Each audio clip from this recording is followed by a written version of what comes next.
Здравствуйте. Я врач-отоларинголог Иван Васильевич Лесков. Сегодня мы с вами продолжаем онлайн-консультации в лор-клинике доктора Лескова. И сегодня у нас с вами следующая тема.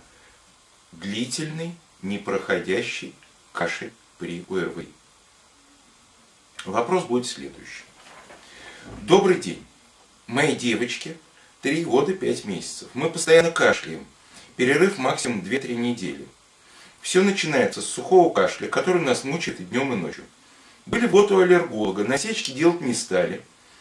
Поставили гиперчувствительность бронхов, выписали сироп Эриус на 3 месяца по 2,5 мл на ночь. И Тайлет по 2 дозы утром и вечером 3 месяца. Анализ крови на аллергены.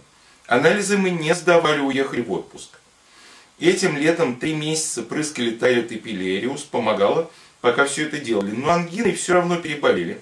Раз в год мы болеем ангиной, температура 40-42, пили Супракс. Сдавали мазок из Зева, в 2 года обнаружили стафилококк и стрептококк. Пролечились ципрофлоксацином с физраствором, капали в нос и горло, но болеть меньше не стали. Все начинается с сухого кашля. Кашель бывает без перерыва, пока не сделаем ингаляцию с берудуалом и пульмикортом. Наш педиатр нам выписал для снятия гиперчувствительности бронхов. Подскажите, пожалуйста, что нам еще предпринять? Нет сил уже никаких пичкать ребенка сиропами, дома целая аптека. Хочу сдать анализ на мазок из Зева. Подскажите, после приема антибиотиков, через сколько его можно сделать? Пропили курс бронхомунала и рибумунила, эффекта никакого нет.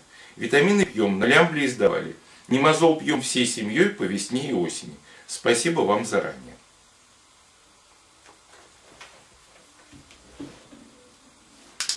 Давайте проанализируем эту ситуацию.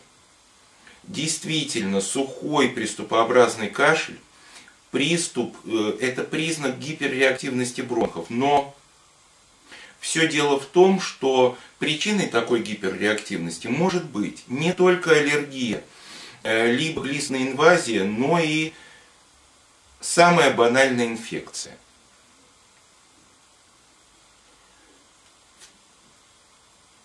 Так что обследоваться нужно в первую очередь именно на эту инфекцию. Тем более, что ребенок часто болеет с высокой температурой и выраженными ангинами.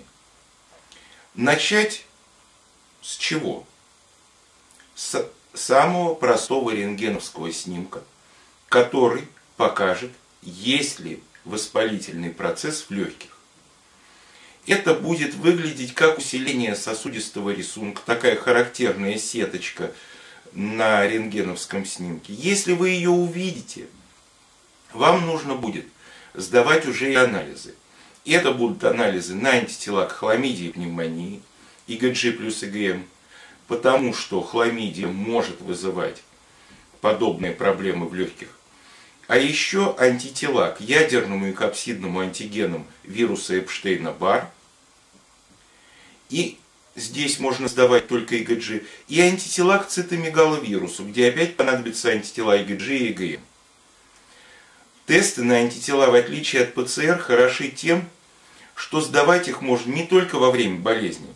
Не потащите же вы ребенка на анализ с высокой температурой, но и в период относительного благополучия. И если в полученных результатах анализов вас что-то насторожит, если вы увидите превышение значений титров антител, лучше будет обращаться уже не к педиатру или аллергологу, а к специалисту-иммунологу, либо инфекционисту. Хронические инфекции, такие как эти, лечат как раз они. Ну, а мы с вами прощаемся до следующего раза. Здоровья вам и удачи!